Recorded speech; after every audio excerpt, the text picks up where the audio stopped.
Ah, mais quel week-end, Eidos! Qu'est-ce que ça m'a refait mon week-end d'avoir WandaVision, c'était trop cool! Bonjour à toutes et tous et bienvenue dans ce tout nouveau one-shot, le format qui revient avec vous comme d'habitude sur le meilleur de l'actualité streaming. Et aujourd'hui, vu le week-end qu'on a eu en termes de news, ce que je vous promets, c'est un programme assez chargé, tout aussi décevant, parce qu'on parlera de la saison 5 partie 2 de Lucifer qui va se faire encore plus attendre vu qu'apparemment il y aura du retard, on va débriefer de tout ça, mais aussi des news assez hypantes puisqu'on parlera de Spider-Man 3, on a des photos de tournage qui a débuté, on voit Spider-Man, on voit Peter Parker, on voit Zendaya, et on voit aussi quelques indices qui pourraient aller vers le sens justement de cette fameuse rumeur concernant Daredevil présent dans le film. Bref, je vous laisserai débriefer tout ça en commentaire dans tous les cas. On parlera aussi de la saison 7 de Flash, puisque un nouveau méchant s'est rejoint au casting, et s'ajoutera donc aux deux déjà existants que l'on sait sûr et certain présents dans la saison 7. Et enfin, on parlera évidemment de The Boys, parce qu'on commence à avoir des news étant donné que le tournage commence en février normalement. Bref, installez-vous confortablement, mesdames et messieurs les dos, pour ce tout nouveau one-shot de début de semaine, c'est parti!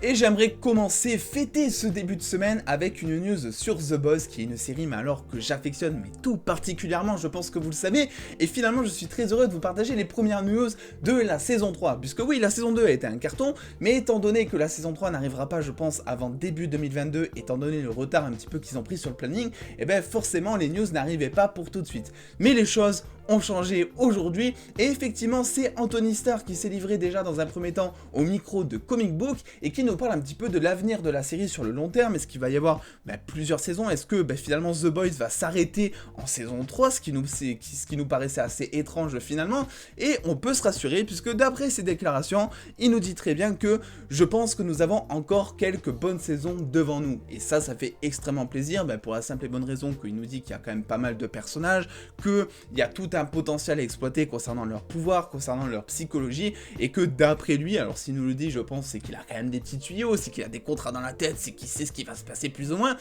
que finalement The Boys a quand même un bel avenir de plusieurs saisons devant elle, et ça fait extrêmement plaisir. Autre chose qui fait extrêmement plaisir et qui m'a assez surpris ce matin quand je voulais notamment partager sur Twitter, c'est que on a le titre d'un épisode de la saison 3 de The Boys, et c'est pas l'épisode 1, c'est pas l'épisode 2, non, ça serait beaucoup trop simple, c'est l'épisode 6, et oui, alors que ça commence le tournage d'ici quelques semaines, on a un titre de milieu de saison à peu près, et ça c'est assez intriguant je trouve. C'est donc Eric Kripke, orthophoniste lundi 10h pour prononcer ce prénom s'il vous plaît,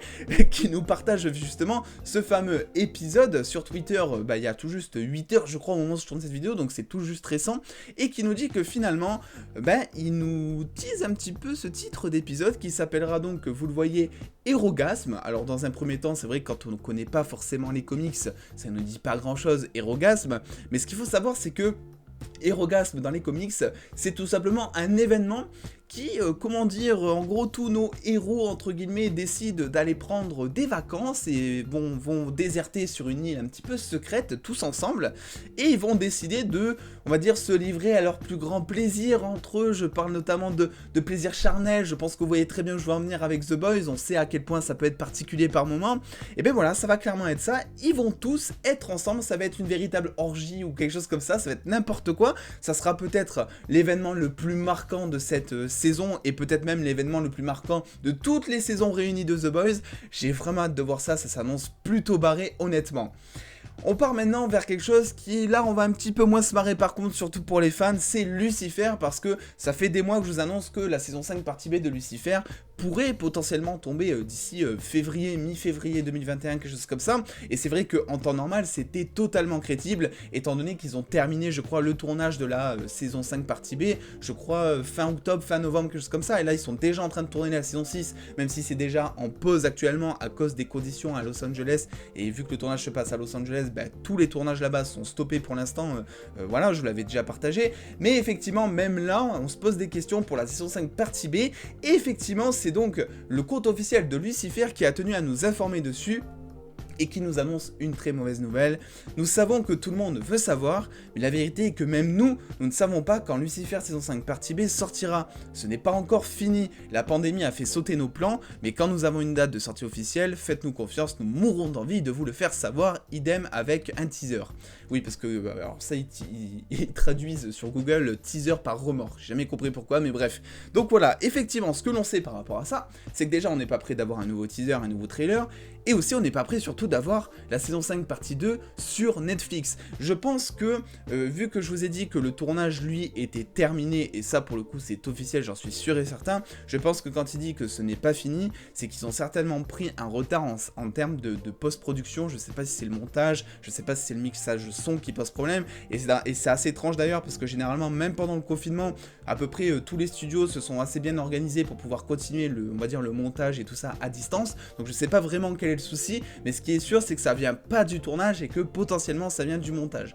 Dans tous les cas le résultat il reste le même, c'est que à l'heure actuelle c'est impossible de définir une date de la saison 5 partie B de Lucifer, étant donné que vous avez vu le message, c'est pas prêt d'arriver encore pour l'instant, et qu'on peut très vite abandonner février, parce que je pense que s'il a mis un message maintenant, c'est qu'il attendait d'être sûr et certain, il attendait de voir si vraiment il pouvait rattraper le retard, et quand il a compris très vite que c'était quelque chose d'inenvisageable, je pense que là il a mis ce message, et que donc février c'est pas du tout pour maintenant, et je pense qu'on peut potentiellement l'attendre, on va dire à mai minimum, avril, mai, ça commence à dater, on va pas se le cacher, ça fait extrêmement pas plaisir même, mais on fait avec, et eux aussi ils se débrouillent comme ils peuvent, et puis je pense qu'on peut être totalement compatissant envers la situation, on ne peut que ressentir cette chose.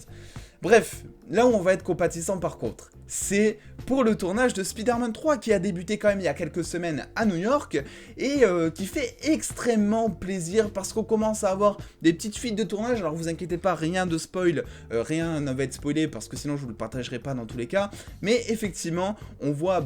Spider-Man, on voit Tom Holland et on voit surtout qu'il y a un petit univers enneigé là-dedans et ça fait extrêmement plaisir. Regardez comme il est pas beau ce costume, j'ai envie de vous dire. Petit Tom Holland qui est debout sur une voiture et qui a l'air de regarder directement la caméra, il est au courant qu'il s'est fait prendre à son insu le pauvre, et effectivement, eh bien, on a des gros plans, on a beaucoup de photos mine de rien, et on a surtout ça. Et ça fait extrêmement plaisir. Alors on va dire c'est une pancarte qui a été prise sur le lieu du tournage, qui fait entièrement partie du film, et dessus donc on peut voir une image de Mysterio où il y a marqué I Believe, et il y a plein d'images comme ça, je vous ai tout partagé sur mon Twitter si jamais vous voulez tout voir d'un coup, mais il y a plein d'images comme ça, et on comprend très vite que durant au moins le début du film, on imagine, il va y avoir justement une confrontation entre les civils qui vont, on va dire, soutenir Mysterio, parce que je vous rappelle que à la fin de Far From Home justement, Mysterio envoie un message au monde entier disant que Spider-Man l'a tué, donc effectivement il va y avoir des citoyens qui vont être avec Mysterio et qui vont vouloir entre guillemets je pense chasser Spider-Man, et d'autres à côté parce qu'on a aussi d'autres pancartes qui vont défendre le camp Spider-Man justement, et c'est assez cool de savoir ça quand on sait que finalement on a toute une rumeur depuis des semaines en fait qui se confirment et qui se croisent par rapport à d'autres sources et tout, comme quoi Daredevil serait présent dans Spider-Man 3, et il y a une rumeur qui dit que d'ailleurs Charlie Cox, donc l'acteur de Daredevil, aurait déjà terminé ses séquences, je vous l'ai partagé sur les réseaux sociaux, donc effectivement on peut se dire qu'avec tout ça, Spider-Man aurait peut-être besoin d'un avocat. Je sais pas ce que vous en pensez, mais c'est quelque chose de possible. Donc, à voir ce qui va se passer un petit peu. On a évidemment d'autres photos. Vous pouvez voir d'ailleurs qu'il va y avoir un moment du film qui va être enneigé. Et je crois que de mémoire, c'est peut-être une première dans les films Spider-Man, il me semble, qu'on ait, on va dire, un décor enneigé. Donc, j'ai hâte de voir ça un petit peu. Toujours Tommy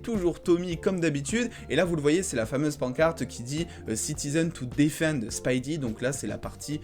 des civils qui vont défendre le camp Spider-Man justement, et on voit aussi une petite Zendaya qui a l'air de travailler dans une boutique de donuts, vous allez voir justement la photo après, et moi ce qui m'intrigue le plus c'est que elle a l'air de porter, vous savez, le fameux pendentif que Spider-Man, Peter Parker lui offre à moitié pété d'ailleurs à la fin de Far From Home justement, qu'il a acheté je crois à Venise, enfin en Italie il me semble, donc voilà, elle a l'air de porter ça, je sais pas si c'est un badge, mais en tout cas elle a l'air, donc à voir si ça se confirmera dans tous les cas, et ça c'est donc la fameuse boutique qui s'appelle Peter Parker Japan, comme par hasard, de Donuts, voilà, où travaillera apparemment MJ. Donc à confirmer évidemment, et là c'est une photo du plateau enneigé avec les projecteurs et tout ça. Bref, j'avais envie de vous partager ça parce que Spider-Man 3, on va pas se le cacher, on veut tous un peu des nouvelles et ça fait extrêmement plaisir de savoir où ça en est. On a d'autres détails en plus concernant le fait déjà qu'il va y avoir donc le frère de Tom Holland, et je vous ai partagé les photos sur Twitter, je vous invite à aller voir là-bas, qui va donc tourner des scènes. On ne sait pas quel rôle il va jouer, donc Harry Holland, et on sait par contre que apparemment il aurait réalisé toutes ces cascades tout seul. On sait aussi que d'après Atlanta Filming, donc la source de toutes ces photos, que le costume ne serait pas exactement le même. Alors à l'œil nu on voit pas grand chose, mais peut-être que lui il a déterminé certaines choses que nous on ne voit pas. Et on sait aussi que les choses les plus excitantes de Spider-Man seront donc tournées entre le 26 janvier et mars. Donc voilà, si vous voulez pas être spoilé, peut-être éviter les photos de tournage entre janvier et mars s'il y a des choses assez contraignantes qui peuvent partir, je sais pas. Donc voilà, c'est là où tout va se jouer un petit peu.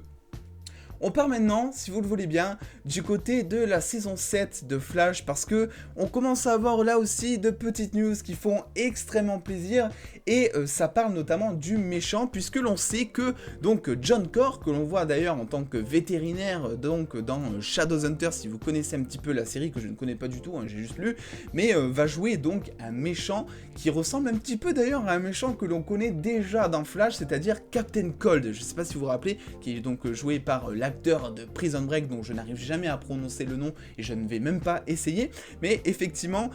donc il va jouer, il s'appelle Chillbane, vous le voyez ici, ça nous vient tout droit de TV Line, il va jouer donc Chillbane alias Mark Stevens, très beau prénom au passage, j'avoue, mais on a surtout une description de personnage, et ça fait extrêmement plaisir. Vous savez que c'est du caviar pour moi les descriptions de personnages. On nous décrit du coup ce nouveau méchant comme étant un bad boy charismatique obsédé par la technologie cryogénique, donc cryogénique le froid quoi en gros, mais quand il ne s'introduit pas dans les coffres forts de l'entreprise, il est occupé à briser les cœurs avec son charme irrésistible et son style espiègle. Armé de ses propres armes froides, il deviendra une nouvelle épine aux côtés de Team Flash en tant que méchant DC Comics Chillbane. Voilà. Tout simplement. Donc, ce qu'on a l'impression un petit peu là, c'est de voir un espèce de, on va dire, Captain Cold du pauvre. Moi, c'est mon impression que j'ai, qui va passer son temps entre deux cambriolages et deux femmes, entre guillemets. À voir un petit peu comment ils vont le développer. Est-ce que ça sera un grand méchant de la saison 7? Je pense pas. On sait qu'il va être là de manière récurrente, mais comme finalement plein de petits méchants dans une saison de Flash qui reviennent des fois à quelques épisodes pour, on va dire, faire un peu de remplissage concernant l'intrigue principale. Donc, à voir un petit peu comment ils vont jouer ça. On sait par contre que finalement la saison 7 de Flash commencera sa diffusion le 23 février à partir de 21h sur la CW, je crois, quelque chose comme ça. Et que du coup ce méchant va rejoindre Godspeed, qui est confirmé pour la saison 7 et qui sera potentiellement le méchant principal de la saison 7, mais aussi Mirror Master, que l'on aura du coup en début de saison 7 et qui viendra conclure un petit peu cette fin de saison 6 qui a donc été abrégée par le Covid comme tout le monde. Donc à voir un petit peu ce qui va se passer. Je vous invite dans tous les cas, vous, à me faire un petit peu vos théories en commentaire concernant Spider-Man 3. Est-ce que d'après vous, le fait que il y ait justement ce clan, on va dire, de Mysterio et ce clan de Spider-Man, est-ce que c'est une raison valable scénaristiquement parlant pour vous de pouvoir introduire, on va dire, Daredevil, mais en tant qu'avocat pour défendre Spider-Man à un moment? Dites-moi ça en commentaire surtout. Et puis, comme d'habitude les dos, n'hésitez pas à venir me rejoindre comme d'habitude sur les réseaux sociaux pour avoir beaucoup plus de news en exclusivité et en avance. Le petit pouce bleu si cette vidéo vous a été utile. Et en attendant les dos, prenez soin de vous, passez un très bon début de semaine, surtout bon courage, des bisous les dos.